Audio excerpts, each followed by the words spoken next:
देखिए बच्चों, इस लेक्चर में हम लोग प्रोज की बात करेंगे कि प्रोज में हमको क्या क्या पढ़ना है और कैसे पढ़ना है कि एग्जाम में हमारे प्रोज का जो भी आपका क्वेश्चन आए वो अच्छी तरह से आप अटेंड कर सके। तो पहली बात आपको ये पता होना चाहिए कि प्रोज में आपके टोटल 11 चैप्टर हैं। सिलेबस में कितने चैप्टर भैया? 11 चैप्टर हैं। A letter of God, Nelson Mandela, इस तरह से आपके टोटल 11 चैप्टर हैं। अगर किसी को पता नहीं है तो इस चीज़ को अच्छी तरह से आप लोग नोट कर लीजिए कि टोटल हमारे पास 11 चैप्टर है प्रोज के, जिसमें से आपके प्रोज का टॉपिक जो आपका सिलेबस है उसमें 15 मार्क्स का प्रोज पूछा जाएगा। आपके 15 नंबर की प्रोज के क्वेश्चन अटेंड करना होगा, वो आएंगे। अब देख लीजिए आपके पेपर में प्रोज के क्वेश्चन होंगे कहाँ पे? तो जब आप पेपर को खोलेंगे तो वहाँ सेक्शन डी में जाएंगे। सेक्शन डी आपका 35 मार्क्स का होता है, जिसमें आपके पोट्री होता है, प्रोज होता है और सप्लीमेंट्री, तीनों का आपका कॉम्बिनेशन होता है।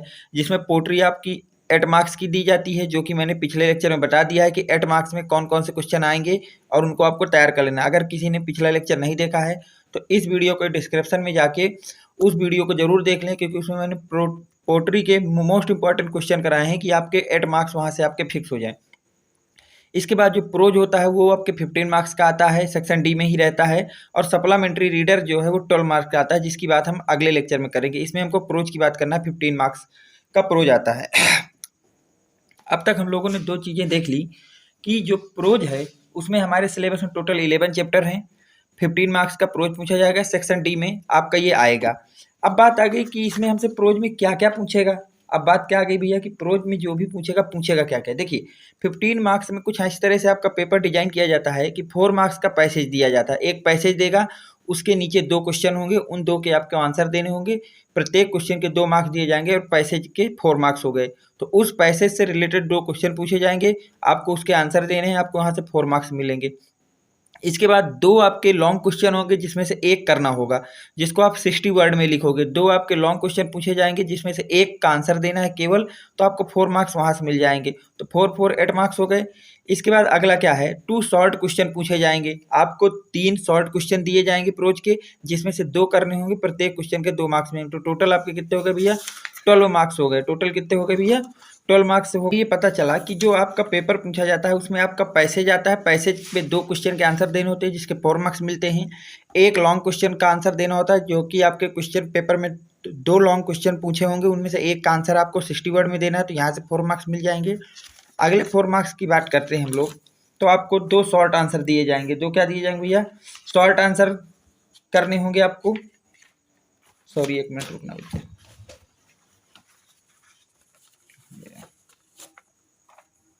हाँ, इसके बाद आपको क्या करना होगा भैया?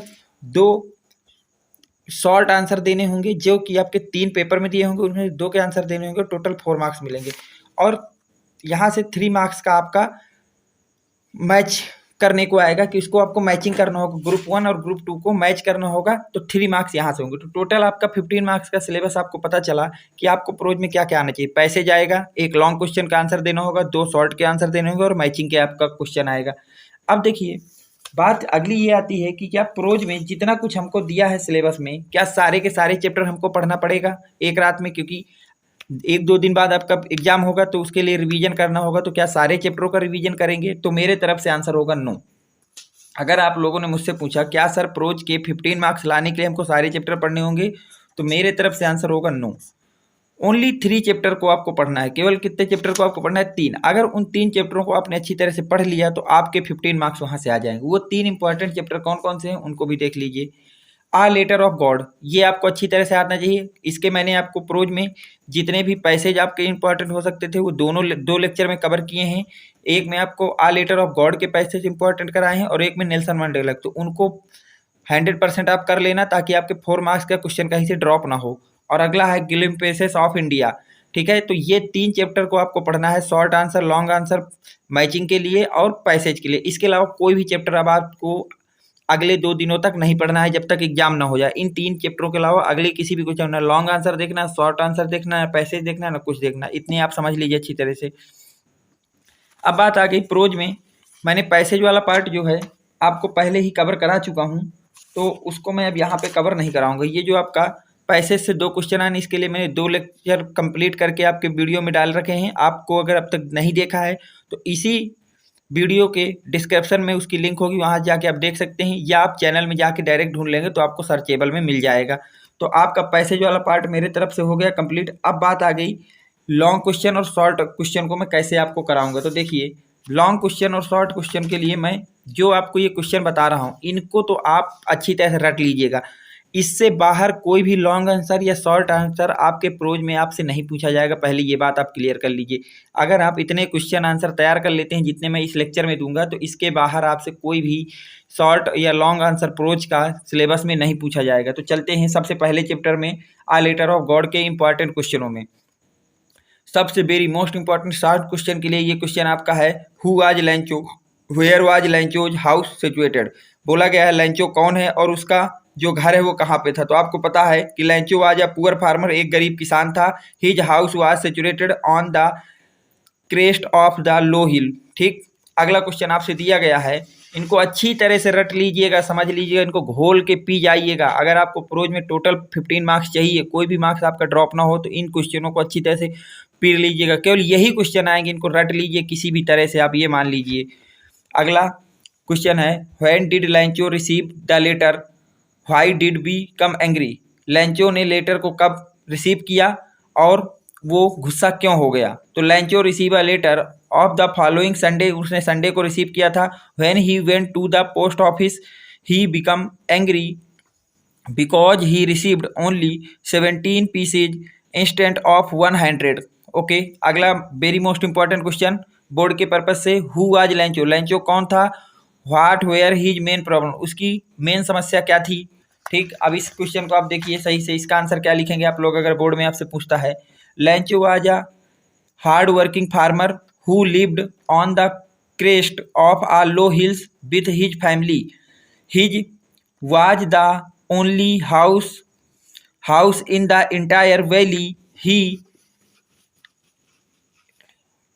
अर्गली waited for a good rain to have a good harvest, but hailstorm destroyed his crops, so he needed money to sow his field again and support his family. So these were his main problems. Okay, इस question को आप अच्छी तरह से घोट के P जाइएगा। अगला इंपॉर्टेंट क्वेश्चन क्या है, what did earth needed, why did लैंचो keep looking towards of north east.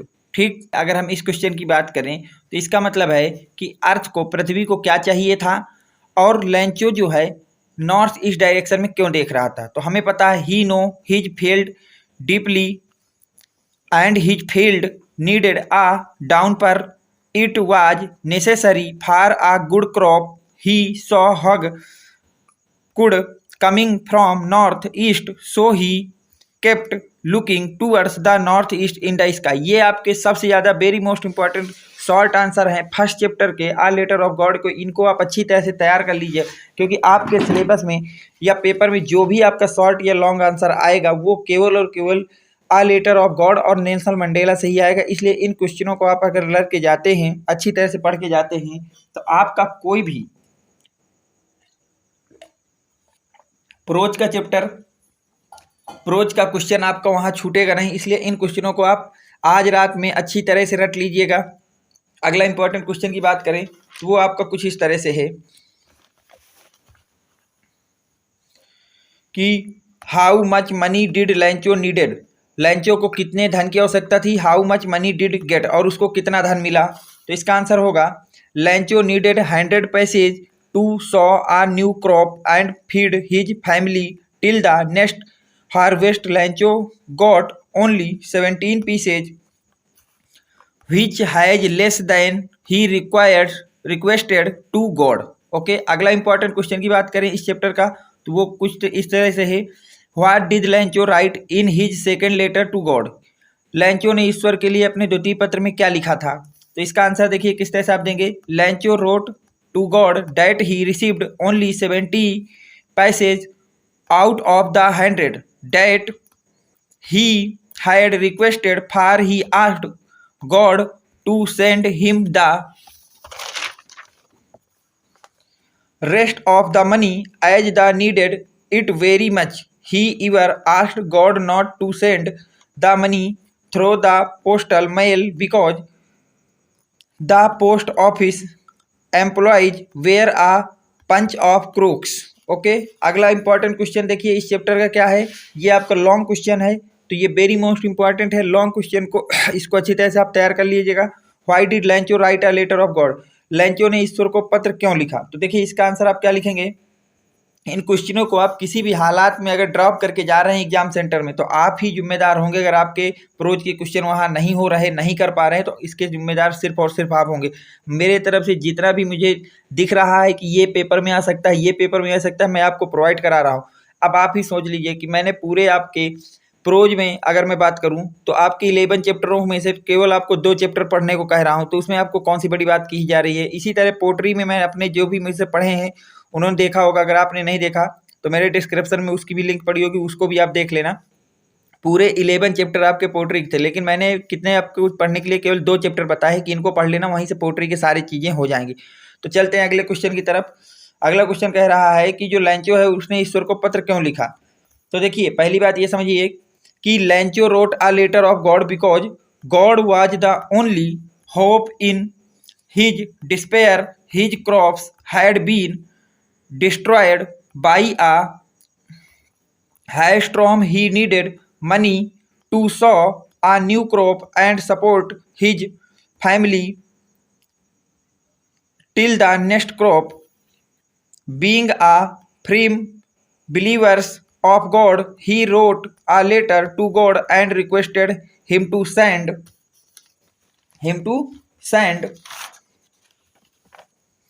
100 pieces to sow his field again and support his family till the next crops. ठीक, ये आपका लॉन्ग का वेरी मोस्ट इंपॉर्टेंट क्वेश्चन है, इसको अच्छी तरह से आप रट लीजिएगा भैया। और इस चैप्टर का लास्ट जो आपके पास क्वेश्चन होगा, लॉन्ग क्वेश्चन ये भी है। व्हाई, ये सेकंड लास्ट है, sorry second last important question है। Why and how did the post master help Lencho? जो पोस्ट मास्टर है उसने लैंचो की सहायता क्यों और कैसे की? तो देखिए इसका आंसर आप क्या लिखेंगे। The post master was memorized to see Lancho faith in God, and he did not vent his faith to the second he asked his employees and friends to help Lancho. He was so determined to help Lancho that he himself contributed a part of his salary for this act of charity. He collected 70 pieces and put them he an employee example containing only a single word as a signature God। ठीक है, इसका ये आपका answer हो गया।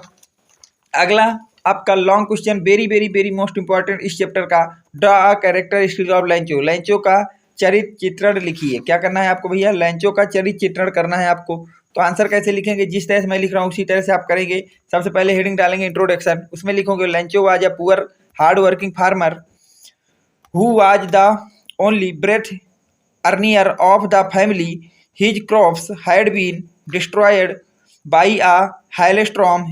He wrote a letter of God demanding his some financial help. He had immense faith in God and believed that God will help him in his mystery। ठीक है, अगला ये भैया अगली हेडिंग पड़ेगी हार्ड वर्क। तो Lencho worked hard like an animal his field. He was sad and disappointed by the distraction of the crops but he was ready to sow his field against. अगला optimistics क्या होगा भैया इसका, Lencho was ऑप्टिमिस्टिक्स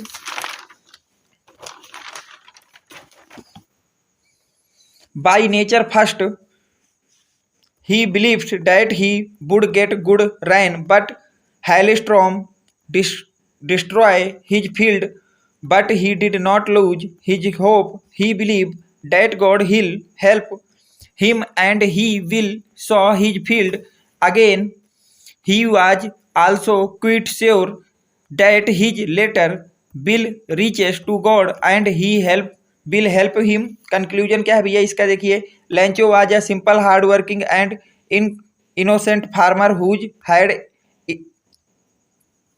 emotions, faith in God, his faith mode, his ignorant from the helpfulness and kindness of the other people. देखिए ये आपके आ letter of God के very most important question थे। अगर इतने आपके शॉर्ट आंसर और लॉन्ग आंसर आप इस चैप्टर के तैयार कर लेते हैं तो आप ये मानिए कि अगर आपके आ लेटर ऑफ गॉड से कोई भी क्वेश्चन आपका पूछा जाता है एग्जाम में तो आप उसको 100% कर लेंगे। अब चलते हैं हम लोग दूसरे वेरी मोस्ट इंपॉर्टेंट चैप्टर की तरफ, जिसका नाम है आपके पास नेल्सन मंडेला। क्या नाम है भैया जिस चैप्टर का? उस चैप्टर का नाम है आपके सामने भैया Nelson Mandela long walk to freedom.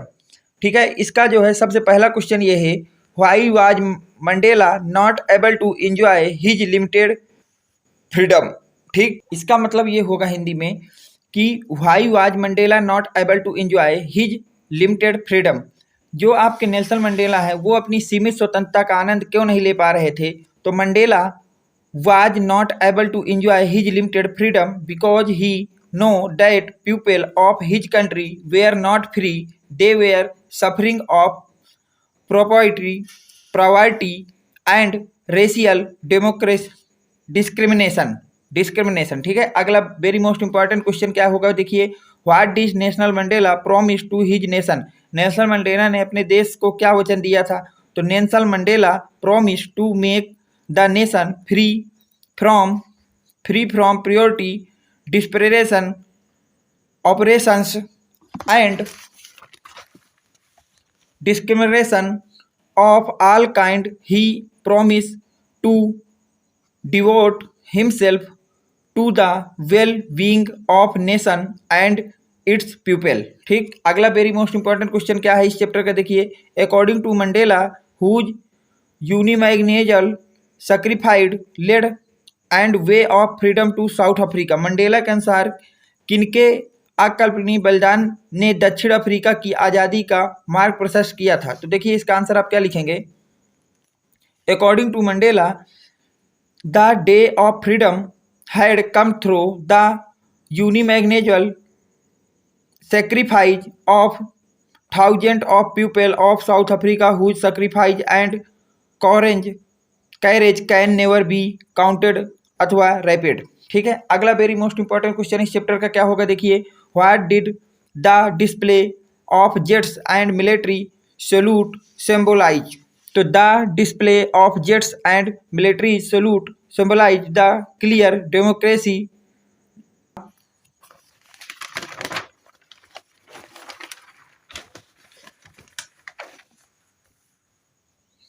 military layered to democracy to a free and fairly elected government। ठीक है, अगला देखिए वेरी मोस्ट इंपॉर्टेंट क्वेश्चन क्या कह रहा है, what idea does Mandela have about courage love and hate. Mandela ने साहस, प्रेम और नफरत के बारे में स्वयं का विचार क्या था? देखिए उनका विचार क्या था, सबको पता है। देखिए according to Mandela he learned the meaning of courage from his comrades, they struggles very hard for the freedom of the country, they sacrificed thousands of their countries and its people for Mandela courage down not mean the absence of fear but the victory over it, the brave man in one who conquers fear। Mandela believes in love and peace of believed that you can with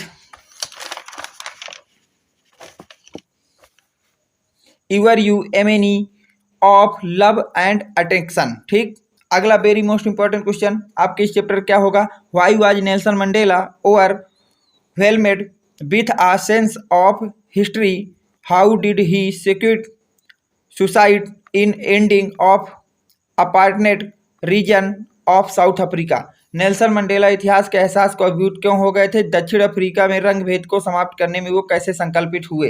तो देखिए इसका answer आप लोग क्या लिखेंगे, अगर आपसे ये क्वेश्चन पूछा जाता है तो इसका आंसर आप क्या लिखेंगे बोर्ड में, देखिए ध्यान से। On the day of the inauguration Mandela was overwhelmed with a sense of history after looking at the loyalty displayed by the armed forces to the new non-racial government, Mandela recommended how the some officer used to imprison him. He remembered that in the first decade of the 20th century and before his birth of white skinned people of South Africa come together the dark skinned people of their own land. This system was one of the most inhumane and violent system that the world had ever known. ठीक, तो देखिए ये आपके very most important question मेरे तरफ से आपके pros के थे। अगर आप इन क्वेश्चनों को अच्छी तरह से तैयार कर लेते हैं, जितने भी मैंने आपको क्वेश्चन कराए हैं, तो आप यकीन मानिए कि प्रोज का ऐसा कोई भी क्वेश्चन नहीं होगा जो आपसे ना हो सके। इतने क्वेश्चन केवल और केवल आपको तैयार करने हैं आज रात में। इसके अलावा कोई भी क्वेश्चन आंसर आपको करने की जरूरत नहीं है। आपका प्रोज का सारा यहाँ से चीज़ें आ जाएंगी। देखिए मैंने आपको पैसेज करा चुका, मोस्ट इंपॉर्टेंट प्रोज के क्वेश्चन करा चुका। अब मैं आपको करा देता हूँ मैच एंड कॉलम भी। मैं आपको बता देता हूँ कितना पढ़ना है, उसमें भी बहुत सारा नहीं पढ़ना है। मैच द कॉलम के भी आपको कुछ सीमित ही पढ़ना है, उसको आप पढ़ लीजिएगा। प्रोज का 1 नंबर का आपका पेपर नहीं छूटेगा, आप ये यकीन मानिए। 15 नंबर मेरे तरफ से प्रोज के आपके कंप्लीट हो जाएंगे। चलिए मैच द कॉलम की बात करते हैं, उनमें कौन कौन से आपके इंपॉर्टेंट होंगे। देखिए जो मैं अब आपको मैच द वर्ड कराने जा रहा हूँ, इतने ही मैच द वर्ड आपको अब करने हैं। आपको कोई भी extra match of the word का क्वेश्चन कहीं और से नहीं देखना है। इतने मैच ऑफ द वर्ड अगर आपने रट लिए तो आपका जो 3 मार्क्स का प्रोज से मैच ऑफ द वर्ड आएगा, ये भी क्वेश्चन आपका हो जाएगा। देखिए पहला लिस्ट इस तरह से दिया है, दूसरा लिस्ट इस तरह से दिया है। ठीक भैया, अब जब भी आप इसका आंसर देंगे तो कभी इस तरह से तीर बना के मत देना। आप हमेशा डोमिनेशन का जो भी करेक्ट आंसर है उसके सामने लिखेंगे। जैसे हमको पता है डोमिनेशन का मतलब होता है कंट्रोल, तो डोमिनेशन के सामने लिखो कंट्रोल, इस तरह का तीर लगाओगे। इसके बाद कैरेज का मतलब होता है आपका ब्रेवरी, तो यहाँ इसके सामने लिखोगे। अगला है ब्यूटिलिटी के सामने हो जाएगा क्रूएलिटी, ट्रिम्फर्स का मतलब विक्टोरिया। तो इस तरह से आप इसका आंसर लिखेंगे। इस आंसर को आप अच्छी तरह से रट लीजिएगा भैया। अगले चलते हैं भैया। देखिए अगला आपको क्वेश्चन दिया है गार्टनर कॉन्फिडेंस फर्स्ट व्रिंकलिंग। देखिए गार्टनर का मतलब होता है आपका कलेक्टेड, कॉन्फिडेंस का मतलब होता है फैथ, और फर्स्ट का मतलब होता है हेडफुल, और व्रिंकलिंग का मतलब होता है श्रिंकिंग। तो आपके इस तरह से आपको इसका आंसर देना है। अगला इंपॉर्टेंट जो आपके पास मैच द कॉलम है वो कुछ इस तरह से है, स्लाइटेस्ट, प्रेडिक्टेड, डाउन पुअर और कॉन्फिडेंस। हमको पता है स्लाइटनेस का मतलब होता है वेरी लिटिल, तो वेरी लिटिल वाले के सामने आप यहाँ के ऊपर लिख के ऐसा साइन लगा देंगे। अगला है प्रेडिक्टेड का मतलब होता है fat to fat, downpour का मतलब होता है हैवी फॉल ऑफ रेन, ठीक है। कॉन्फिडेंस का मतलब होता है फोरकास्टेड, ठीक। अगला इंपॉर्टेंट पैराग्राफ जो आपको पैराग्राफ कर रहा हूँ। अगला इंपॉर्टेंट जो फिल ऑफ द ब्लैंक है वो है वांडर, प्रिजर्वेड और मैंक। तो हमको पता है कि वांडर जो होता है वो आपका हाउकर के बराबर होता है, तो उसको हाउकर के बराबर कर लेंगे। प्रिजर्व जो है केप्ट सेफ के बराबर होता है, उसको केप्ट सेफ के बराबर डाल दीजिए। अगला आपका जो है मंक जो है वो सेक के बराबर होता है, उसको सेक के बराबर डाल दीजिए। अगला वेरी मोस्ट इंपॉर्टेंट आपके पास जो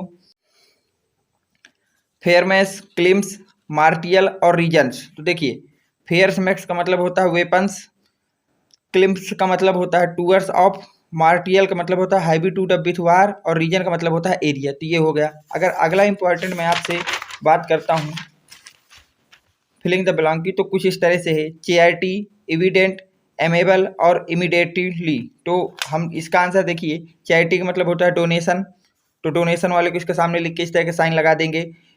एविडेंट का मतलब होता है ऑब्जर्वियस लगा देंगे। एमेबल का मतलब होता है फ्रेंडली लगा दोगे, और इमीडिएटली का मतलब होता है इंस्टेंटली। तो आपके ये आपके मोस्ट इंपॉर्टेंट आपके मैच ऑफ द कॉलम हो गए, और ये आपको मेरे तरफ से होमवर्क है, इसको आपको स्वयं मिलाना है। इतने ही आपको अब जो आपको फिलिंग ऑफ द ब्लैंक है करना है, इसके अलावा कोई भी फिलिंग ऑफ द ब्लैंक का क्वेश्चन आपको अटेंड नहीं करना है, ना ही वहाँ से आएगा। इतना अगर आपने कर लिया जितना मैंने इस लेक्चर में बताया, तो समझिए आपके 15 मार्क्स आने से कोई नहीं रोक सकता। तो देखिए 15 मार्क्स का मैंने इस लेक्चर में आपको करा दिया। प्रोज में क्या क्या आएगा इसके लिए मैंने एक सेपरेट लेक्चर बना रखा है, आप उसको कर लीजिएगा, वहाँ से आपको 8 मार्क्स की जानकारी मिल जाएगी। इसके बाद पैसेज को क्या आना है वो 10 मार्क्स का वहाँ पे मैंने आपको करा चुका हूँ।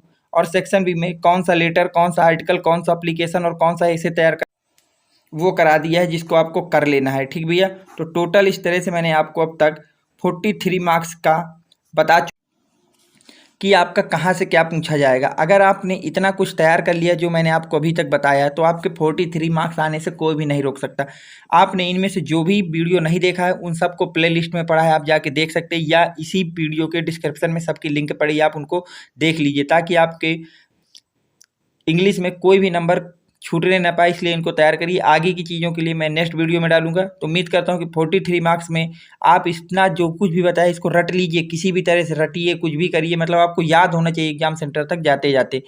अगर आपको सारी चीज़ें पसंद आई हैं तो आप इस वीडियो को लाइक करेंगे, अपने दोस्तों में शेयर करेंगे और चैनल को सब्सक्राइब करेंगे। Thanks for watching. Next video coming soon.